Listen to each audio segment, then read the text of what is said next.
Last week, we talked about why creative businesses stay stuck in spaghetti mode.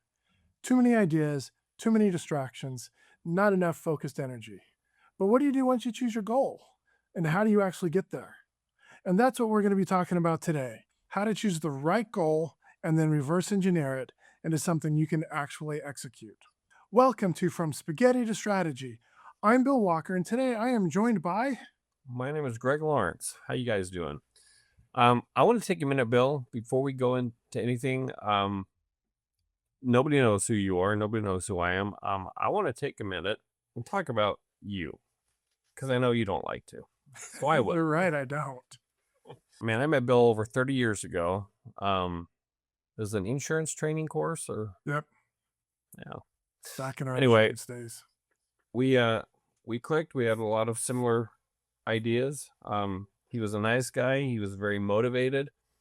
And we were friends for probably 5 or 6 years before I had any clue that he could play the piano. And I say play the piano because I didn't know he had anything to do with instruments. And we'd been over to his house. I knew he was into audio visuals, had a nice stereo setup. No clue that he played the piano. And that's the understatement because he's not a piano player. He's a composer. He's a musician. He's done albums. He paints. I had no idea. 6 years I knew him, and this is how much he just does not put himself out there and let people know who he is and what he can do. So I'm going to brag on him a little bit. He is a phenomenal composer. I got to tell you a story. This blew my mind. I'd moved to Arizona. He came out here to visit for Christmas, and there was my wife and I had a little keyboard. We don't really play, but we had one of those little electronic keyboards, and I don't remember the song, but there was a new Christmas song that had come out, and I asked him if he'd heard it, and he hadn't. So I found it, played it for him. He listened to it, and he's like, oh, okay. And then he walks over to my keyboard and plays. He heard the song one time, and he's over there playing the song and changing it up a bit to make it more of what he wants. And I'm just looking at this guy going, who the heck are you? Where did this come from? That's the day I found out that not only can he play the piano, but he's got he is super talented. And anyway, so over the years, I've done what I can to try to encourage him to share his talents with the world. But in addition to, again, I didn't know he painted until about 5 years ago. So understand something. I known the guy for 6 years, didn't know he played the piano. Known him for 25 years, didn't know he paints. He's not good at letting people know. So I've been encouraging him, and that's one of the reasons we're doing the show. And I'm happy to be working with him. But Bill, why don't you tell everybody a little bit about why you want to do the show? So I have spent the bulk of my adult life as a working creative in playing piano and not telling apparently my really good friends, keeping it a secret and composing and all this. And over the years, I've written books, composed, I've taught piano for 20 years, published, built programs, and probably started more things than I can possibly count. And and it's become clear to me that there's a problem. Talent isn't enough, passion's not enough, discipline's not enough. You need to have a structure. And as one who has not been very good at promoting myself, I needed a structure. And so that's why I developed the Create operating system. It's my attempt to give independent creatives an effective way to choose what matters and to reverse engineer their path, execute consistently. And then my biggest weakness is amplifying my work. Yeah, in fact, I've repented of the keeping quiet thing, and so now I'm out there. I've got the show with Greg. I've got my own show, and I really want to help independent creatives develop profitable and sustainable businesses. And so I've known Greg for 30 years from the same insurance class back in the mid 90s and have worked with him on various projects over the years, been on vacation, hung out, and watched him create and train and lead sales teams, really develop his passion for marketing and creating strategy, helping salespeople achieve their goals. And now that he owns his own marketing agency, As one who needs the help marketing, this just turned out to be a perfect way for us to work together in something that we're both passionate about. And so maybe Greg, you could explain a little bit more about you. Yeah, I'm not as shy about bragging a little bit. I love marketing. I was actually just talking to Bill a couple days ago. We were talking about why we wanted to do the show, who we wanted to help, what we wanted to get out of it. He wants to help creative entrepreneurs. I want to help any entrepreneur.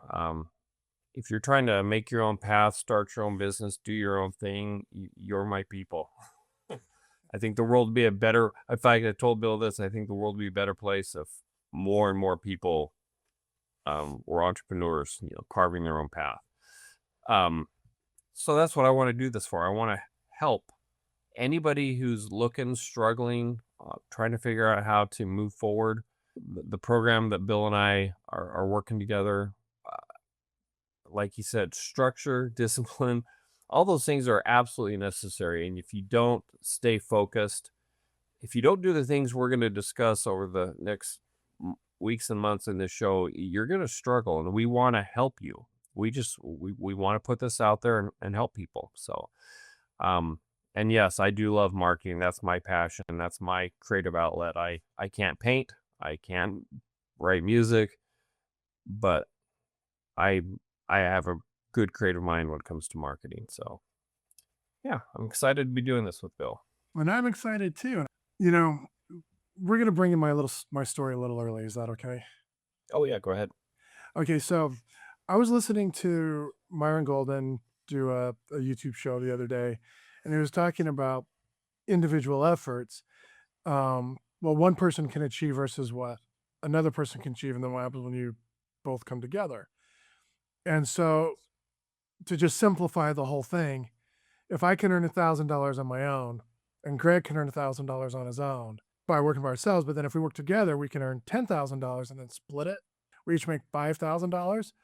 We've had a 5x increase in our productivity, which makes collaborating so much fun and so beneficial, because when you partner with someone, especially when you partner with the right someone, you can go to heights that you probably haven't imagined before.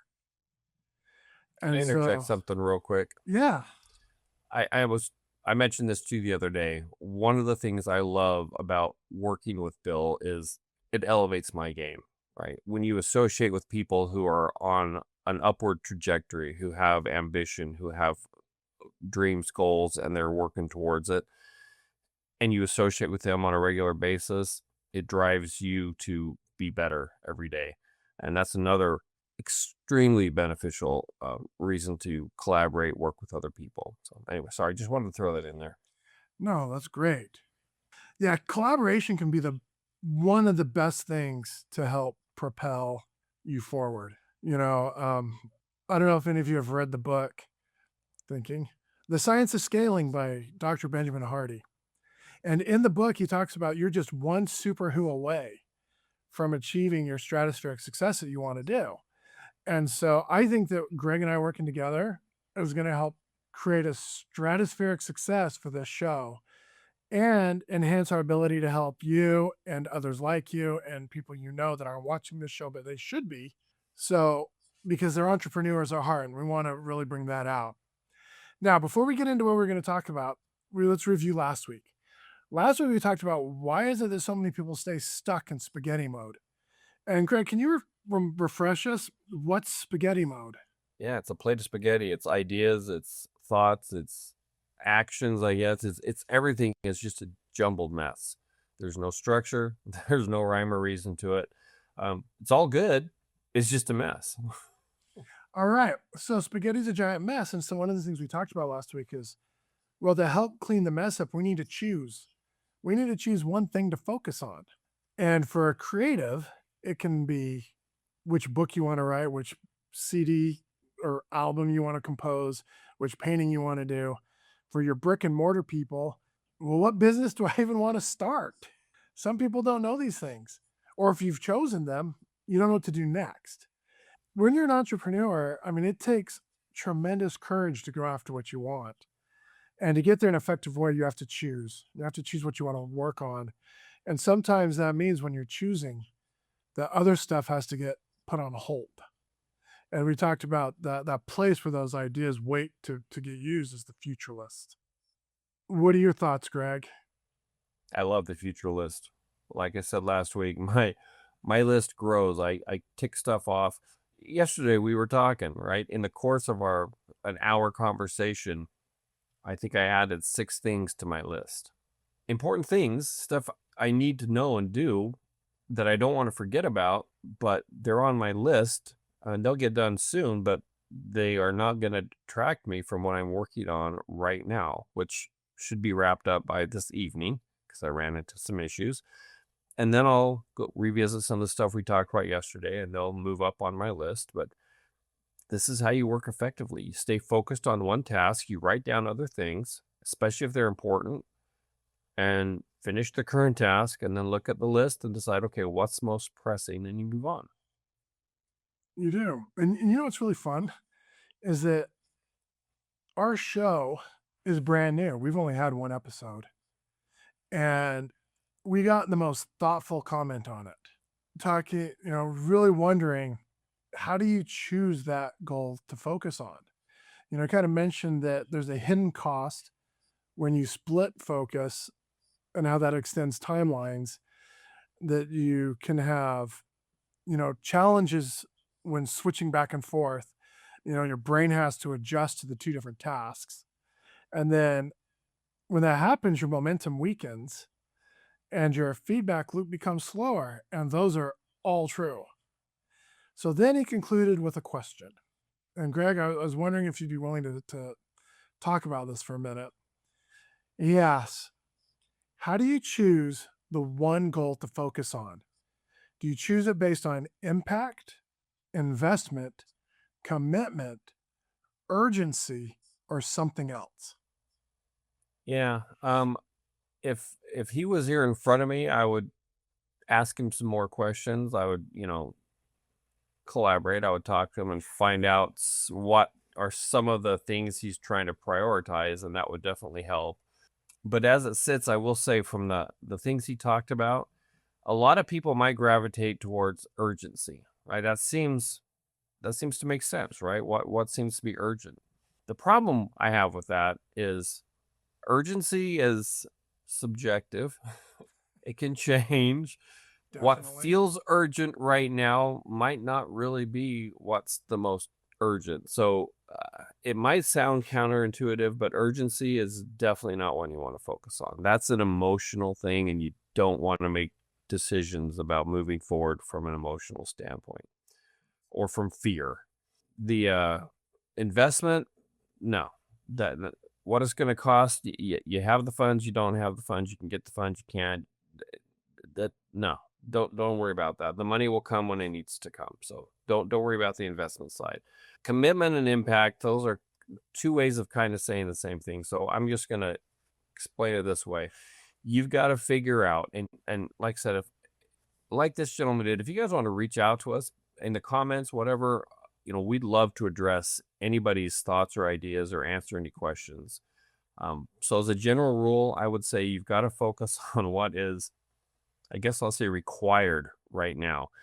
Let me give you an example. I've got I've known him for a bit, but I've got a friend who's now a client. Yeah, I got a friend. I got it in there. I know. Nobody's going to know what that means. Not unless you've watched Death in Paradise. Yes. Anyway, he's starting a pool company. He's been working for a pool company for a while, cleaning pools. I live in Arizona. It's a popular thing out here. And I'm not going to get into the reasons why, but anyway, he's starting his own pool service. And he's been working with me to figure out the best way to move forward. And we're at the point now where he's needing a website for a lot of reasons, but the main thing is to launch a marketing campaign that he wants to do. So we're talking about that, and he's got an idea for his website to get started. And so we've we're working on that. It's getting close to being complete, and he keeps having ideas about, oh, we could add this, we could add that, and that's all good, and we will do that at some point. But right now, what he requires is a functioning website so that he can move on to marketing and getting himself out there. Having a fancy, flashy website will be nice, and he will have it, but it's not required today to move to the next step. So with my friend here, Wes, I'm encouraging him to get the website done. We'll call it website 1.0. Let's move on to the next thing. Let's start generating interest and stuff. And then we can revisit that later and make it nicer, fancier, and upgrade it. And I don't know if that's the best example, but that's off the top of my head. When you're trying to choose, I would say what's required to propel you forward. What are your thoughts on that? I've got at least 2 thoughts. Okay, I've got lots of thoughts, but we're going to try to keep this short. I think when you're trying to choose, you need to choose something that's in alignment with yourself. If you have an idea and it may be a good idea, but if it doesn't fit who you are, then I wouldn't do it. And now we're going to get back to impact. I think impact is important.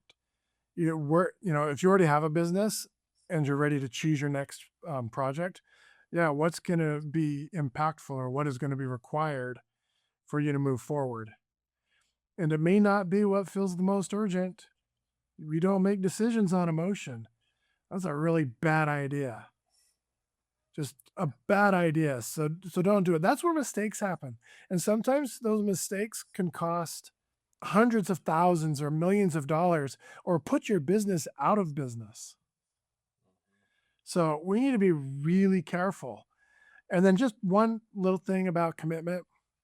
I know that if you already have a brick and mortar business or even a creative business and you're already established, then this may not mean much to you. But for those that are getting started, commitment.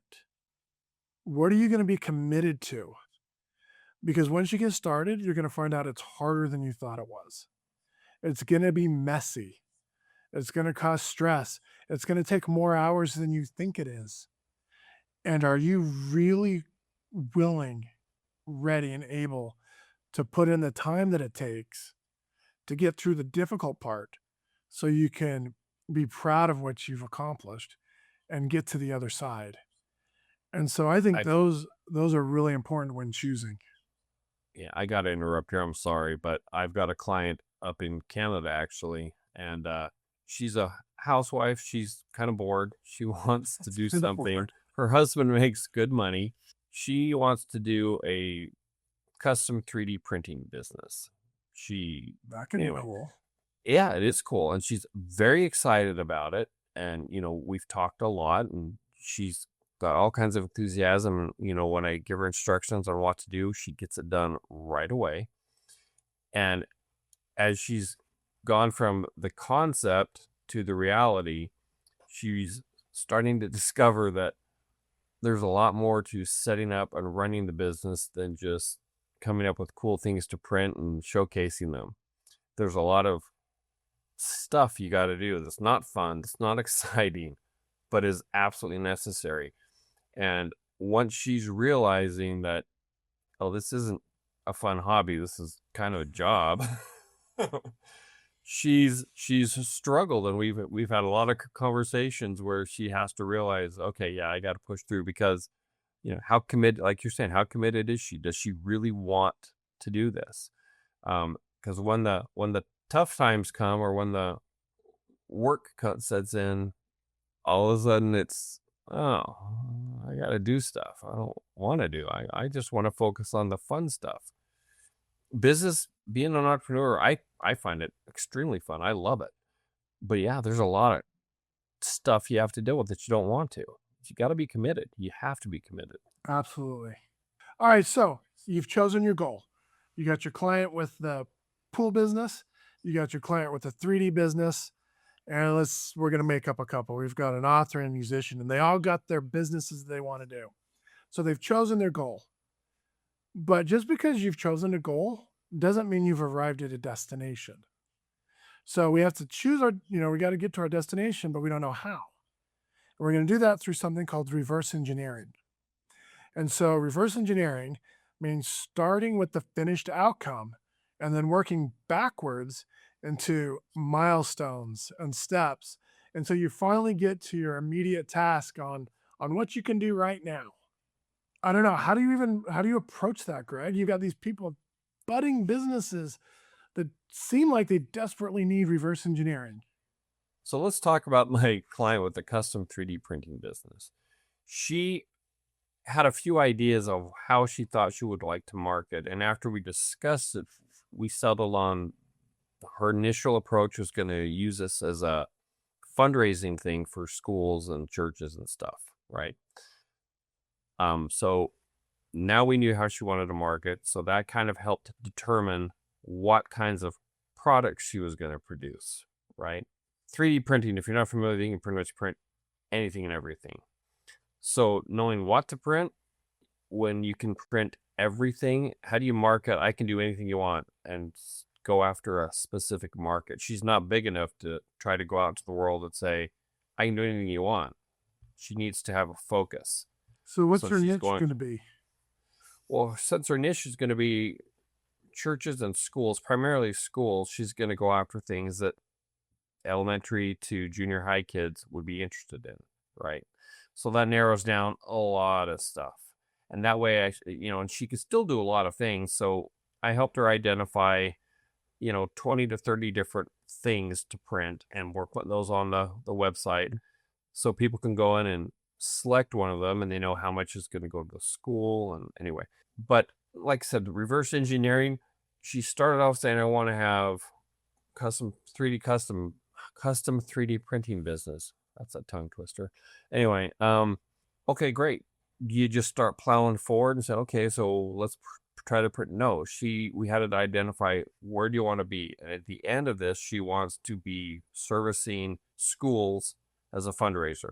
So now that we know that's the end goal, that's where she wants to market to, then we work backwards. What kinds of things do you want to print? When she knows that, what type of material do you want to print with? When she knows that, how do you want to showcase it?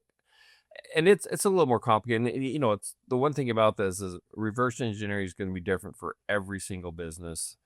You could take two people with this. Let's say I had another client that also wanted to do custom 3D printing, but they didn't want to do fundraisers. They wanted to do something else. They wanted to market it to, I don't know, gamers, right? There's a lot of people that do 3D printing for tabletop games and fantasy stuff. If that's their end goal, then the reverse engineer is going to be different for them. Same business, different outcome they're going for. It's going to be a little bit unique for each person. So you need to figure out what's your end goal, and then we work backwards to figure out what's the next step. So how's she coming with it? Is she embracing the idea of reverse engineering? Oh yeah, she is. She's it's funny. So when you're doing the website, the first thing she did is I said, send me a few images of some of the stuff you think you want to put on the website. And she sent me like 50 or 60 images, and they were all over the map. And so I sat down with her and I'm like, you want to put this item for elementary and junior high school kids? Oh, well, no, not that one so much. That would be for other people. I'm like, okay, let's stay focused on the end goal. We'll get to that. Put it on your future list. Right now, your end goal is to set up campaigns to go after fundraisers for elementary and junior high kids. So if it doesn't fit into that category, we don't want to worry about it. Back burner it. And she's struggled with that because she's very excited. She's got all these cool things she can and wants to print. And some of them are very elaborate, but they're just not fitting her initial market. We'll get to that. I don't want her to ignore that, but that's not her goal for right now, to start getting her name out there, to start making money and producing stuff.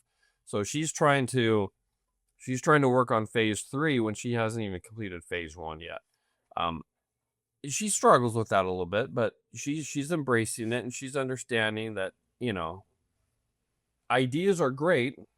Her brain is spaghetti, right? She's got all kinds of ideas. Hey, that's why choosing and then the future list is so important. Yep. So we're just helping her focus and move forward. Cool. So how about if we do like one more example? And this will be somebody who works in the digital landscape. Let's call this guy a course creator. This is gonna be great in 10 years. No, This is probably you right now. not. So let's just say you want to create a course online, and you haven't really started it yet, other than you've decided that that's what you want to do. So you've chosen it. You've chosen your goal. You need to set a hard deadline on when it's going to be done. Okay, whether it's 30 days, 60 days, 120 days, whatever works for you. And as Greg pointed out, we need to backward map this thing and then break it down into milestones. So you need to like define your offer, outline your course. You need to write and record the modules or the lessons for your course. You probably want a landing page, some sort of website that you can direct traffic to, which you might want to have a goal of capturing their email. So now you're going to create an email campaign. And by the way, for all of the, so here's the thing. Sorry, deviation into amplifying. You got 3 ways to do it. You do it, you hire someone to do it, or a combination of both. And those are the only 3 ways. So if you need an email campaign, yeah, Greg here. Just hire him to do it, and then you don't have to worry about it, because I don't want to worry about it. I just want to create things. And if you're a creator, you just want to create. Amplifying is tough. Having somebody to collaborate with, even though you may have to pay them for some of their services, is totally worth it if it frees up your time. So now that I've done a plug for Greg, once you've got all this stuff done, then you can launch your business. But what comes first? How do you sequence this?